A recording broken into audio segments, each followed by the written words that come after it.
The mist rose from the river in slow, dreaming wisps, turning the world into something soft and undefined. Maya sat on a smooth stone worn by centuries of water, her journal resting unopened on her lap. The ceiba tree behind her was impossibly old, its roots spreading like the fingers of time itself, reaching down to touch the water's edge.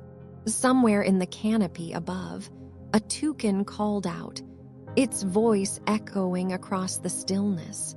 She breathed in the morning air, heavy with moisture and the scent of green growing things. The river moved past without hurry, its surface catching fragments of early light.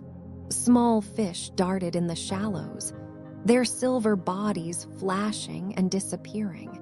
She had come to this place seeking something, though she could not name it precisely. The ruins of Palenque lay somewhere beyond the tree line, waiting as they had waited for over 1,000 years. There was no urgency in her search. The stones would be there tomorrow, and the day after, and long after she had returned to her university office with its fluorescent lights and endless meetings. Here, time moved differently. It pooled and eddied like the river itself. A butterfly landed on her journal, its wings the deep blue of twilight.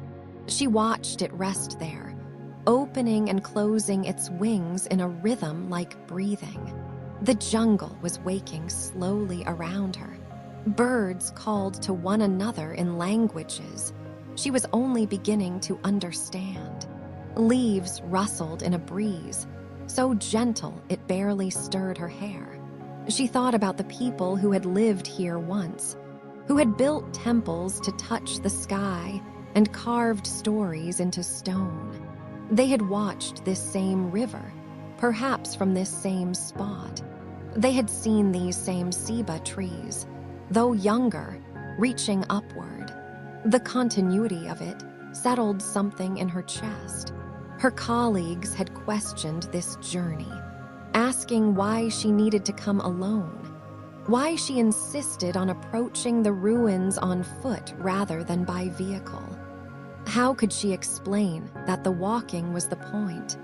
That each step through the jungle was a step away from the noise of modern life and toward something quieter, something true. The butterfly lifted from her journal and disappeared into the mist. She stood slowly, feeling the stiffness in her legs from sitting.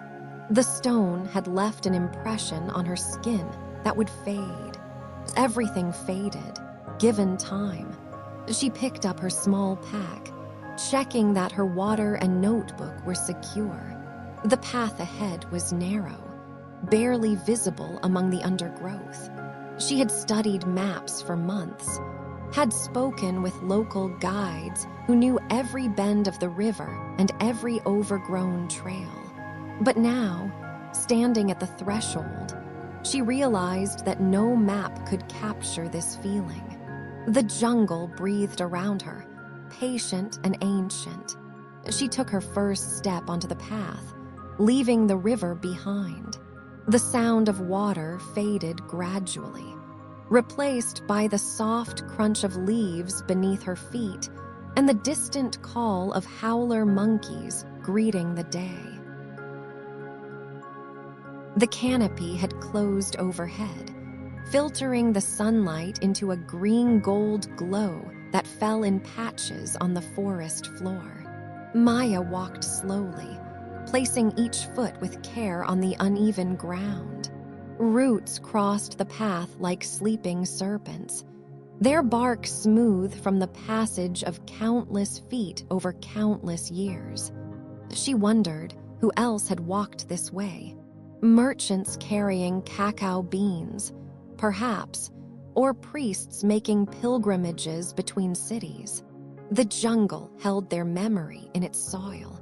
A troop of spider monkeys moved through the branches above, their long limbs reaching from tree to tree with an ease that seemed almost casual. She stopped to watch them, tilting her head back until her neck ached pleasantly. One of the younger monkeys paused to look down at her, its dark eyes curious and intelligent. They regarded each other for a long moment before it swung away to rejoin its family. The air was thick with humidity, wrapping around her like a warm blanket. Sweat traced slow lines down her back, but she did not mind. This was the jungle's embrace, neither comfortable nor uncomfortable, simply present. She had learned to move with it rather than against it, to accept the heat and moisture as part of the experience. Orchids clung to the tree trunks, their petals impossibly delicate against the rough bark.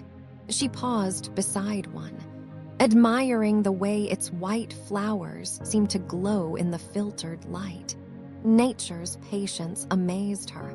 These plants could wait years between blooms, holding their energy until the moment was exactly right. There was a lesson there, she thought, though she was too tired to articulate it. The trail began to climb, rising gradually toward higher ground. Her breathing deepened, but remained steady. She had been walking for hours, though time felt elastic here, stretching and compressing in ways that defied her watch. When she checked it, she was always surprised by what it told her. Either more time had passed than seemed possible, or less. Both felt true simultaneously. A clearing appeared ahead, and she emerged into sudden brightness. The sun fell full on her face, warm and direct. She closed her eyes and simply stood there, letting the light soak into her skin. When she opened them again, she could see the landscape rolling away in waves of green. Hills rose and fell like a frozen ocean, each one covered in the dense embrace of jungle. Somewhere out there, hidden beneath the canopy, the ruins waited. She could feel them now, a presence on the edge of awareness. The ancient Maya had built their cities to align with the stars, to mirror the cosmos on Earth. Standing here, she began to understand why. There was a pattern to the hills, a rhythm that felt intentional even though she knew it was natural. Or perhaps the builders had recognized something that was already there, had simply made visible what the land itself suggested. She found a flat rock and sat down, pulling out her water bottle. The water was warm but tasted clean.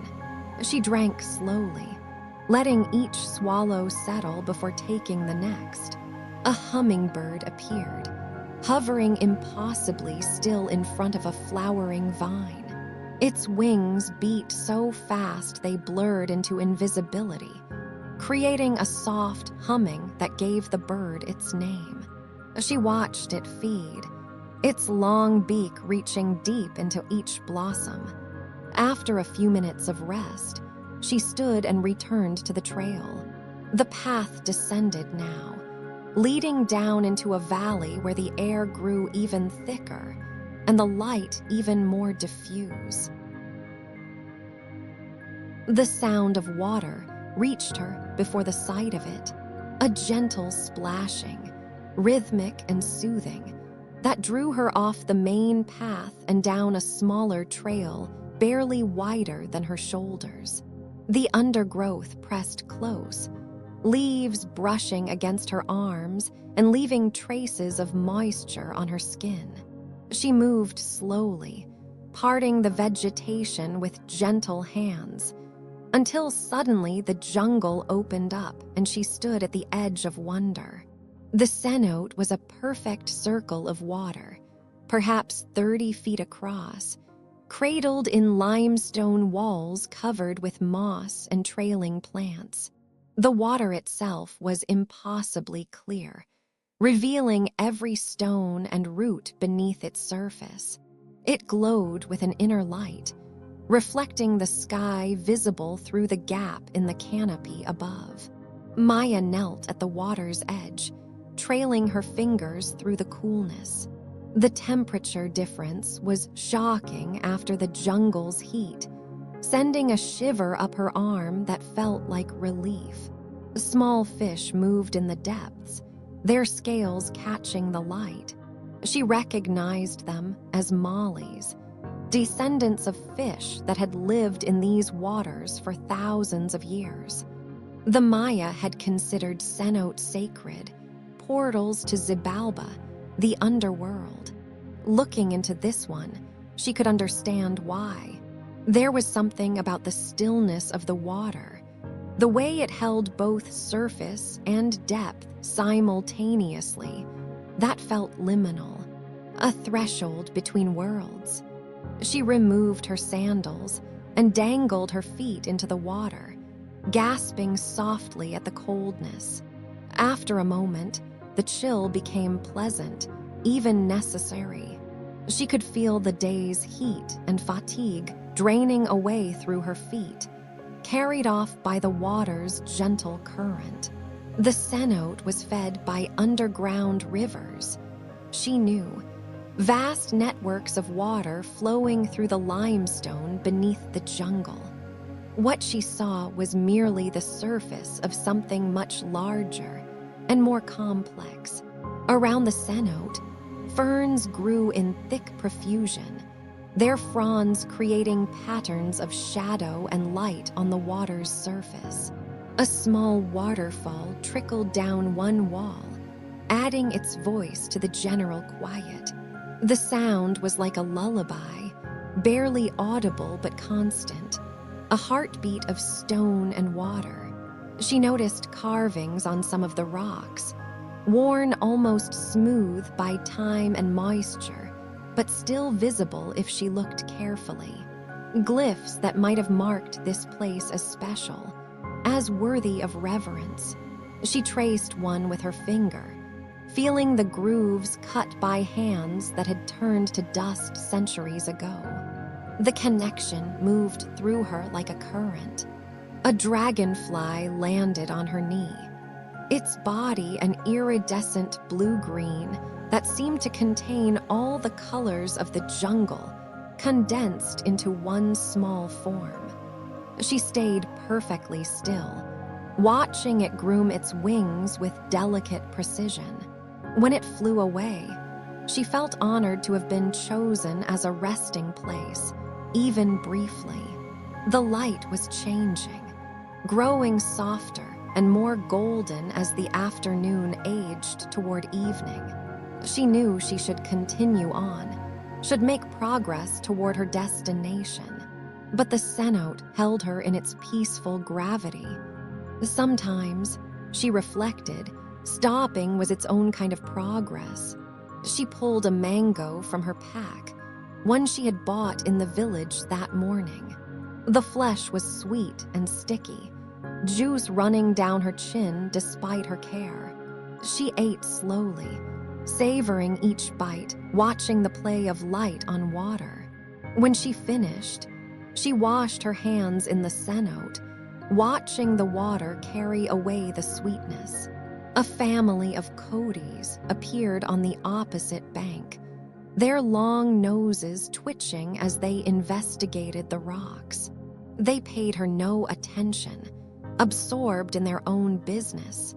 She watched them for a long time, until they wandered away into the undergrowth. Finally, reluctantly, she pulled her feet from the water and dried them on the soft moss growing at the cenote's edge. The jungle had reclaimed this place almost completely. Where there had once been a plaza, smooth and ceremonial, now grew a carpet of grass and small plants, their roots working slowly to break apart the stones beneath. Maya stood at the edge and felt time collapse. This had been a gathering place once. People had walked here, laughed here, conducted the business of living. Now only silence remained, and the patient work of vegetation. The structures surrounding the plaza rose from the jungle like dreams half remembered. Walls still stood, though vines had woven them into the forest's fabric. Doorways opened onto darkness, inviting and forbidding in equal measure. She approached the nearest building slowly, her footsteps muffled by the grass. The stone was warm beneath her palm, still holding the day's heat. She could see the precision of the masonry, each block fitted to its neighbor with a skill that spoke of deep knowledge and deeper patience. No mortar held these stones together, only the certainty of their placement. A carved serpent wound its way up one corner of the structure, its scales rendered in such detail that she could almost feel them beneath her fingers. The serpent's eye seemed to watch her, though she knew this was just the skill of the artist who had given the stone this life. She wondered about that artist. Had they stood here, as she stood now, admiring their work? Had they felt satisfaction at a job well completed? The questions would never be answered, and somehow that was appropriate. Some things should remain mysterious. She walked around the perimeter of the plaza, running her hand along the walls where she could reach them. Occasionally, she found other carvings, glyphs that might spell names or dates or prayers, images of gods with elaborate headdresses and symbolic objects in their hands. Each discovery felt like a gift, a small opening into a world that had closed long ago. The light was fading quickly now, the sun dropping below the canopy and leaving the world in gentle twilight. She found a set of stone steps leading up to a platform and climbed them carefully, testing each one before trusting it with her full weight. From the platform, she could see across the plaza to where other structures emerged from the greenery. A temple, perhaps, its roof comb still partially intact. The building seemed to float in the gathering darkness, more spirit than stone. She sat down on the platform, her back against a wall that had stood for over a millennium. The stone was solid and cool against her shoulders. From here, she could see the first stars beginning to appear in the patch of sky visible above the plaza. Venus hung low and bright, the evening star. The Maya had tracked its movements with incredible precision, building their calendar around its cycles.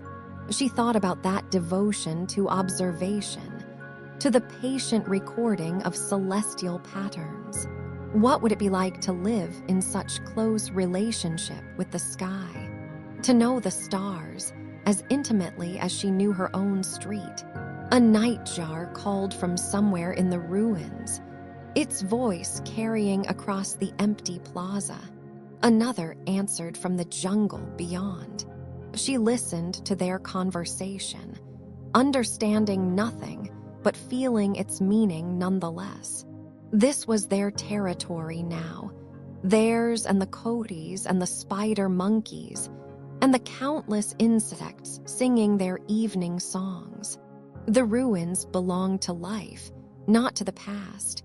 Fireflies began to appear, drifting across the plaza like terrestrial stars. Their light pulsed on and off, a code she could not decipher but found beautiful nonetheless.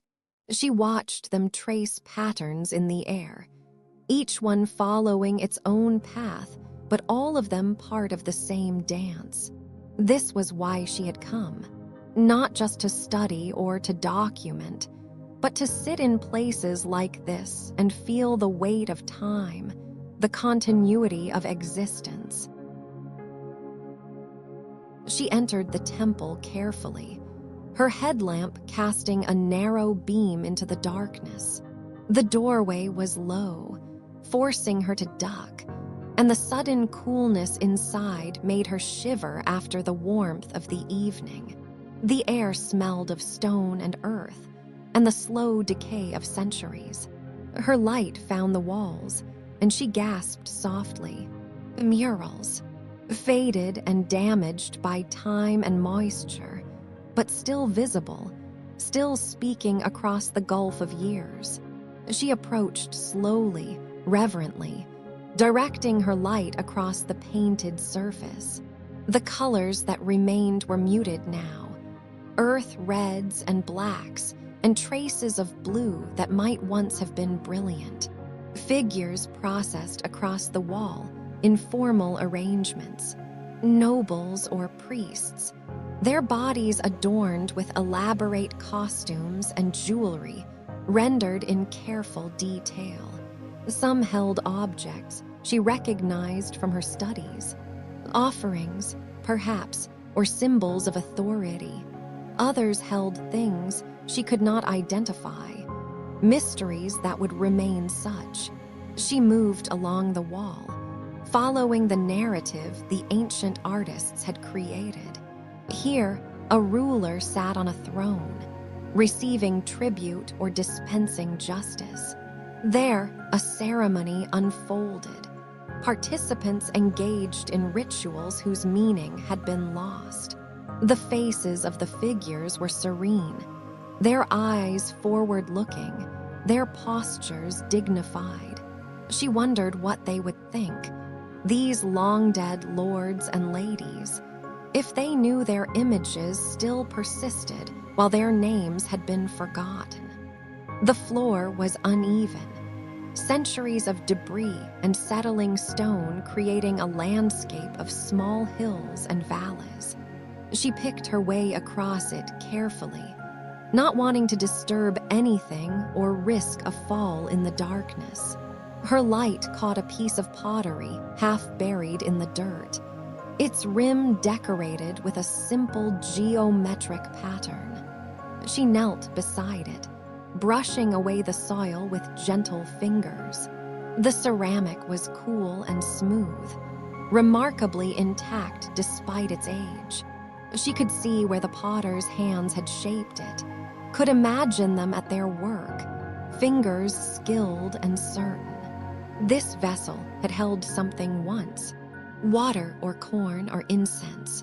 It had been useful, had served its purpose, and then had been abandoned or lost or deliberately placed here. Now it rested in the darkness, its function fulfilled, its form remaining. She photographed it, but did not remove it. It belonged here, in this place, returning slowly to the earth from which it had been shaped. One wall of the temple had partially collapsed, and through the gap she could see the night jungle. Moonlight filtered through the canopy, creating a patchwork of silver and shadow. The sounds of nocturnal life drifted in, frogs singing their courtship songs, the rustle of some small creature moving through the underbrush, the distant call of an owl. She turned off her headlamp and sat in the darkness, letting her eyes adjust. Slowly, the temple interior became visible in the faint light from the gap. Shapes emerged from shadow. The murals became presence rather than image, felt more than seen. She thought about the people who had worshipped here, who had brought their prayers and offerings to this space. What had they asked for? Rain, probably, in this land where the seasons could be harsh. Good harvests, protection from enemies, health for their children. The same things humans had always wanted, across all times and places. The stone beneath her was hard, but she did not mind. Discomfort was part of the experience, a reminder that she was alive, present, here in this moment rather than lost in abstraction. Her back would ache tomorrow, but tomorrow was tomorrow. Now was now. And now she sat in a temple built by people who had understood something about permanence and impermanence that she was still learning. A bat flew in through the gap, swooped once around the interior, and departed. She felt the air movement from its wings. The temple was shelter for many things now, not just the ghosts of ritual. It had adapted, transformed, continued. Perhaps that was the real lesson of ruins. Nothing truly ends. Forms change, purposes shift, but the stones remain and life finds its way. The pyramid stood before her in the moonlight, its angles sharp against the soft chaos of the jungle. She had been walking toward it for the last hour, watching it grow larger as she approached, its presence pulling at her like gravity. Now, standing at its base, she tilted her head back and followed the line of its ascent with her eyes. The steps were narrow and steep, designed for ceremony rather than comfort. She placed her hand on the balustrade, feeling the stone cool and slightly damp beneath her palm. The climb began, one step at a time, her breathing steady and deep. There was no hurry. The pyramid had been here for over 1,000 years. It would wait while she made her slow way upward. Her legs found their rhythm, the muscles settling into the repetitive work. She counted steps at first, then lost count and simply climbed, each upward movement a meditation. The jungle fell away below her. She could feel the space opening up, the air changing as she rose above the canopy. When she paused to look back, she saw the forest spread out like a dark ocean, its surface broken here and there by the ghostly shapes of other structures. The ruins were more extensive than she had realized. What she had seen was only a fraction of what lay hidden beneath the vegetation. The city had been vast once, a center of learning and power and art. The moonlight made everything strange and beautiful. Shadows pooled in the angles of the pyramid, creating depths that seemed to go on forever. She continued climbing, her hand never leaving the balustrade. The stone beneath her fingers was carved in places, decorative elements worn smooth by weather and time. She could feel the workmanship in her fingertips, the care taken to make even functional elements beautiful. Halfway up, she paused on a small platform. Her breathing was heavier now, her legs beginning to feel the strain, but in a good way. The kind of tiredness that came from purposeful effort. She drank water and looked out at the view. The moon was higher now, smaller and brighter, casting everything in shades of silver and black. She could see how the ancient city had been laid out, the plaza connecting to processional ways, the ways leading to other plazas and temples. There was geometry here, intentional design on a grand scale. The people who built this place had thought in terms of alignments and symbolism, had created a landscape of meaning. She resumed her climb. The steps seemed steeper now, or perhaps she was simply more tired. But the summit was close. She could see the temple structure that crowned the pyramid, its dark doorway like a mouth or an eye. The final steps were the steepest of all, requiring her to use her hands, pulling herself up more than walking. And then she was there, standing on the summit platform, the wind moving freely around her. The view was extraordinary. The jungle stretched away in all directions, endless and dark, broken only by the pale shapes of other ruins. Above, the sky was brilliant with stars, More stars than she had ever seen in the city, more than seemed possible. The Milky Way stretched across the heavens like a river of light. She sat down on the platform, her back against the temple wall, and simply looked. The ancient Maya had been astronomers of extraordinary skill. She knew. They had tracked the movements of Venus with such precision that their calculations were accurate to within one day over 500 years. They had predicted eclipses, had understood the cycles of the cosmos in ways that seemed almost impossible without modern technology. Sitting here, under this sky, she began to understand how. When the heavens were this visible, this present, how could one not study them? How could one not seek to understand the patterns and rhythms that governed the dance of lights above? She lay back on the stone, pillowing her head on her pack. The pyramid beneath her was solid, ancient, reliable. The sky above was infinite, mysterious, always changing. She existed in the space between, temporary and small, but somehow part of both. Her eyes grew heavy, lulled by the wind and the vast quiet of the night. She woke to birdsong and the gradual lightening of the eastern sky. For a moment, she was disoriented, unsure where she was or how she had come to be sleeping on stone. Then memory returned, and she sat up, her body stiff from the hard surface, but her mind clear and rested. The world was transforming around her. The black of night was giving way to deep blue, then to violet, then to the first hints of gold at the horizon. She stood and walked to the eastern edge of the platform, watching the dawn unfold. The jungle below was still dark, but she could see mist rising from it, the same mist she had watched from the riverside 2 days ago. Had it only been 2 days? Time had become elastic here, stretching and compressing according to rules she did not fully understand. The first edge of the sun appeared, a brilliant arc of light that grew slowly larger.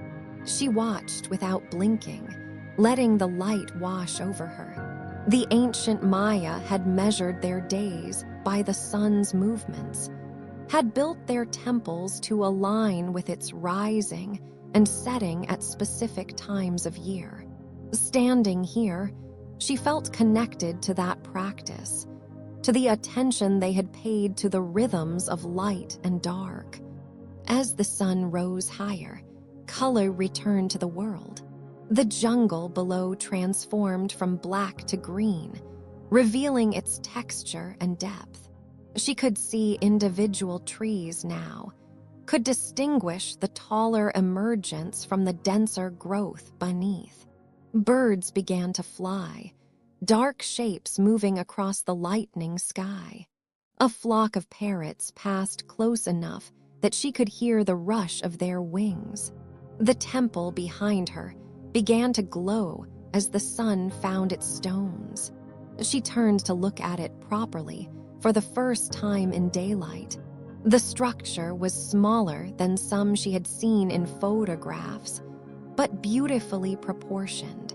The doorway was perfectly centered, flanked by carved panels that depicted scenes she would need to study more closely. The roof comb, partially collapsed, still showed traces of the elaborate decoration that had once covered it. She pulled out her journal and began to sketch, trying to capture the proportions and the play of light on stone. Her drawings were rough, more notes than art, but they helped her see. The act of drawing forced her to look closely, to notice details she might otherwise have missed. The way the morning light created shadows in the carved glyphs, the slight irregularity in the stones that proved they had been shaped by hand. not by machine. The presence of lichen growing in patches on the north-facing wall, adding texture and subtle color. After sketching, she wrote, not analysis or academic observation, but simple description. The temperature of the air, the quality of the light, the feeling of standing on this platform with the jungle spread below and the sky opening above. These details would fade from memory if she did not fix them now, and she wanted to remember.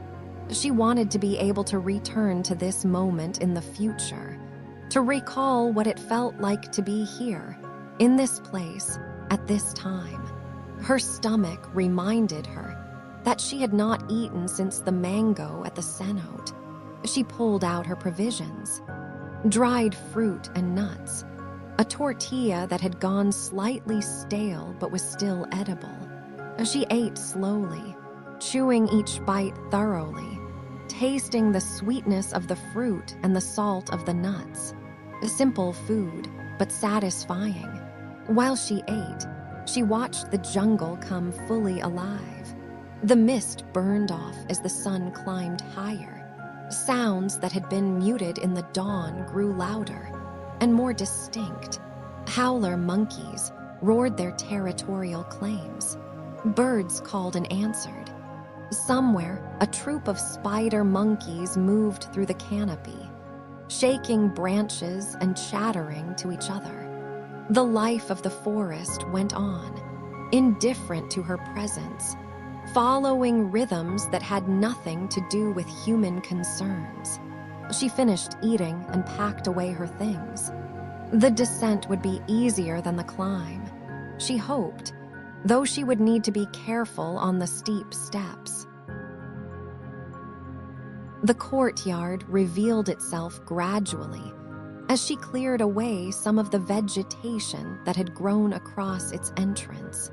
It was smaller than the great plazas, more intimate, a private space, perhaps, or one reserved for specific ceremonies.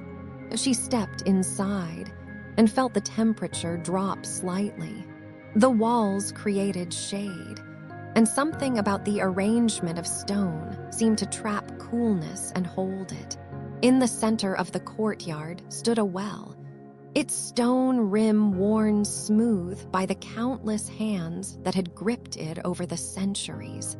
She approached it carefully, aware that the ground around it might be unstable, but the stones were solid beneath her feet, well laid and enduring.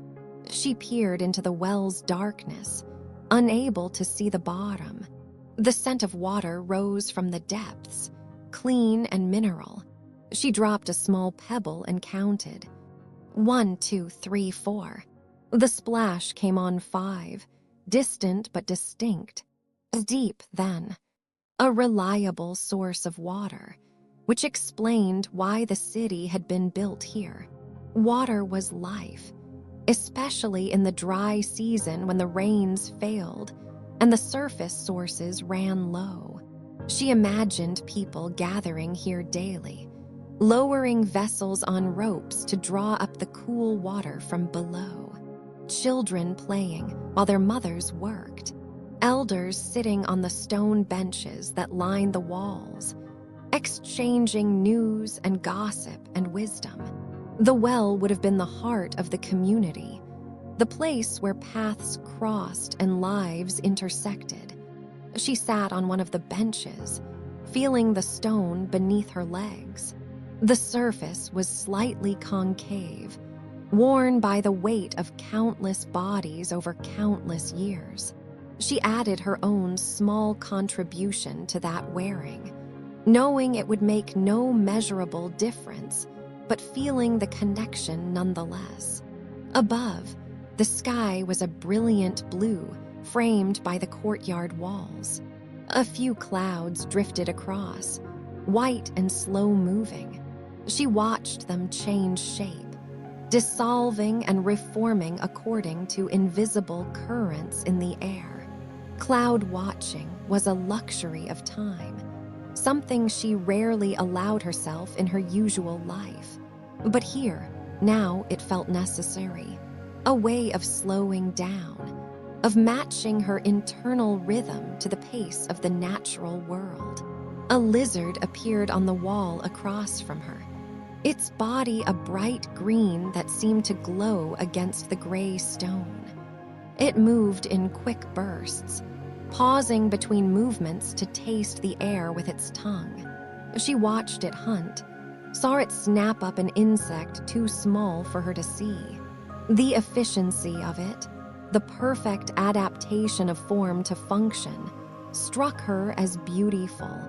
Everything here was in its place, doing what it had evolved to do. She thought about purpose, about the way her own life sometimes felt scattered and diffuse. She taught classes, published papers, attended conferences, served on committees. Each task was worthwhile in itself, but together they sometimes felt like a weight rather than a calling. Here, in the quiet of this courtyard, she could feel something shifting, a realignment of priorities, perhaps, a reminder of why she had chosen this field in the first place, not for tenure or prestige, but for moments like this, for the chance to sit in places where the past felt present, where the barrier between then and now became permeable. A breeze moved through the courtyard, stirring the leaves of a vine that had colonized one corner. The sound was like gentle rain, soft and suzerain. She closed her eyes and simply listened. The wind in the leaves, the distant call of a bird, the faint trickle of water somewhere below ground, flowing through the limestone. Layers of sound, each one distinct, but all of them weaving together into a whole. She stayed in the courtyard for a long time, moving between the benches, examining the walls, returning again and again to the well. There was something about this place that invited lingering, that resisted the urge to move on. Finally, when the sun had shifted enough that most of the courtyard lay in shadow, she stood and stretched. Her body had stiffened from sitting, but pleasantly. The palace complex sprawled across the hillside, its rooms opening one into another in a sequence that suggested both planning and organic growth. She moved through them slowly, trying to imagine what each space had been used for. This room with its stone benches might have been for receiving visitors. That one, with its elaborate carved lintels, perhaps for ceremonies. A third, smaller and more enclosed, could have been private quarters. Each doorway she passed through was a transition. The lintels were carved with glyphs and images, scenes from mythology or history. She paused at each one, photographing them, sketching the details, trying to decipher what she could. Some of the glyphs were familiar from her studies. Names of rulers, dates in the long count calendar, references to gods and ancestors.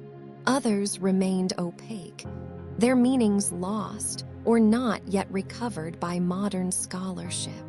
The walls still bore traces of plaster, and in a few protected corners, she could see faint traces of paint. Red ochre, mostly, with hints of black. She wondered what the rooms had looked like when complete, when the walls were smooth and bright with color, when textiles hung from the ceilings and incense smoke rose from clay burners. The sensory richness of it must have been overwhelming. Now, stripped down to stone and shadow, the rooms had a different kind of beauty, austere and honest, revealing their structure without ornament. She found a doorway that led to an interior courtyard, smaller than the one with the well, but no less carefully made. A single tree grew in its center, its roots breaking through the paving stones, its branches reaching for the light above. The tree was old, perhaps as old as the ruins themselves. It had witnessed the decline of the city, the slow return of the jungle, the occasional visits of archaeologists and travelers. She touched its bark, feeling the roughness beneath her palm. The tree seemed to anchor the palace to the earth, to remind her that stone was not the only thing that endured. In one corner of the courtyard, she found a stairway leading down. The steps were narrow and worn, disappearing into darkness. She hesitated, then pulled out her headlamp and began to descend. The air grew cooler as she went down, and damper. The walls pressed close on either side. At the bottom of the stairs, she found herself in a small chamber. The ceiling was low enough that she had to duck, and the space felt compressed, intentional. An altar stood against one wall, its surface stained dark with what might have been offerings. Copal incense, probably, or perhaps something else. She directed her light around the chamber, revealing niches in the walls. Each one was empty now, but she could imagine what they might have held. Ceramic vessels, jade ornaments, sacred objects that had been removed or had crumbled to dust. The chamber felt different from the rooms above, more solemn, more charged with purpose. This had been a sacred space, she was certain, a place for private ritual or for communing with ancestors and gods. She stood in the center of the chamber and turned her light off, letting the darkness envelop her. It was complete and absolute, the kind of darkness that existed only underground or in deep caves. She could feel her pupils dilating, searching for light that did not exist. Her other senses sharpened in compensation. She could hear the drip of water somewhere, could smell the mineral scent of the stone, could feel the cool air against her skin. After a few minutes, she turned her light back on and climbed the stairs. The daylight at the top was blinding at first, but her eyes adjusted quickly. She emerged into the courtyard and breathed deeply, feeling the openness of the space after the confinement of the chamber. The palace had more rooms to explore, but she felt she had seen enough for now. She had walked all afternoon to return to this place, following the trail backward through the jungle. The river appeared through the trees like an old friend, its water catching the golden light of the declining sun. The ceiba tree stood as it had stood, patient and enormous, its roots still reaching down to touch the water. She dropped her pack at the base of the tree and sat beside it, feeling the weariness in her legs and back, the pleasant exhaustion of days spent walking and climbing and exploring. But beneath the fatigue was something else, a sense of completion, perhaps, or of connection. She had set out seeking something unnamed, and though she could not say exactly what she had found, she knew the seeking itself had been worthwhile. The river moved past as it always moved, indifferent to her presence but somehow companionable. She watched the water flow, seeing how it carried leaves and seeds and small pieces of debris downstream. Everything moved, everything changed. Even the stones of the ruins were gradually crumbling, returning to the earth from which they had been shaped.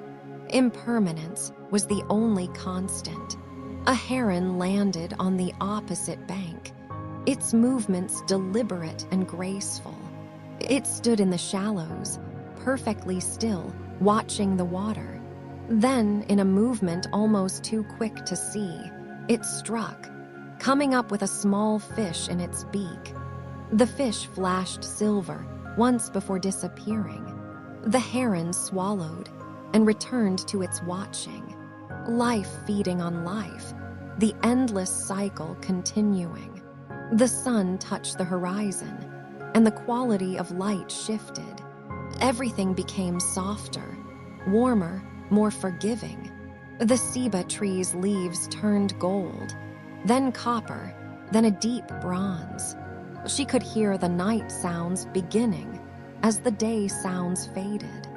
Frogs tuning up for their evening chorus. Night birds calling.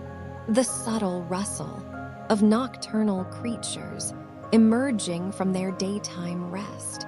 She thought about the journey back to civilization. The village, then the town, then the city with its noise and urgency and endless demands.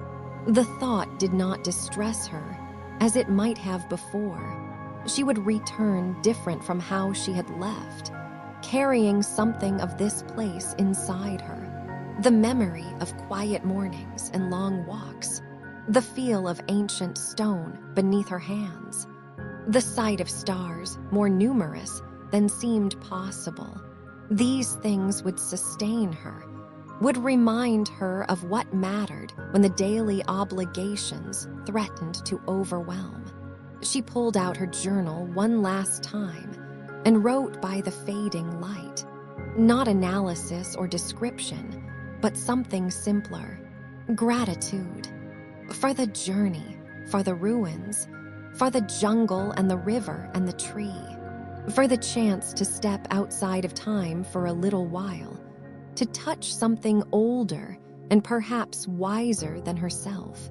The words came easily, flowing like the river, and when she finished writing, she closed the journal and simply sat, watching the last light fade from the sky.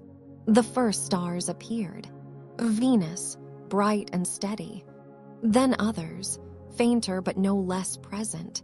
She watched them emerge one by one, the familiar constellations taking shape.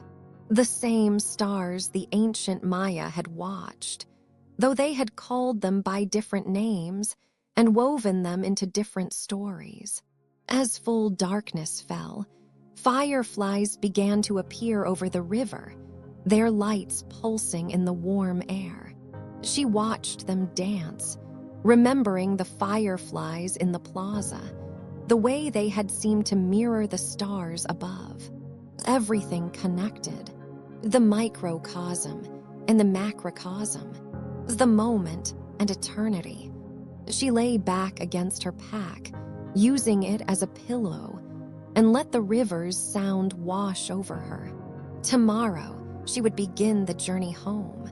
But tonight, she would sleep here, under the ceiba tree, beside the river that had flowed for millennia and would flow for millennia more.